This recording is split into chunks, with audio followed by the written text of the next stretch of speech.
Good morning বন্ধুরা, তোমরা সব কেমন আছো? আশা করি তোমরা সব ভালো আছো। আমি ব্যথার জন্য একদম কথা বলতে পারছি না। ভয়েসটা আজকে কেমন হবে বুঝতে পারছি না, তোমরাই জানিও। অসহ্য ব্যথা যন্ত্রণা, আর 3 রাত ধরে পুরো ঘুমাতে পারছি না।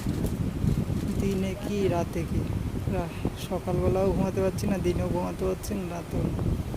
দেখো বাঁ পাটা কি ফুলেছে, আর ডান পাটা দেখো, ডান পাটা থেকে বাঁ পাটা খুব ফুলেছে। এই হাঁটুর মধ্যে অসহ্য ব্যথা যন্ত্রণা, অসহ্য ব্যথা যন্ত্রণা। ওষুধ খেলেও ব্যথা কমছে না, ওষুধ খেলেও ব্যথা কমছে না। এই অনেক দিন পরে আবার এরকম ব্যথা হচ্ছে। আমি কী করবো কিছুই বুঝতে পারছি না। এত ব্যথা হচ্ছে আমি কিছুই বুঝতে পারছি না, এত ব্যথা হচ্ছে আমি কিছুই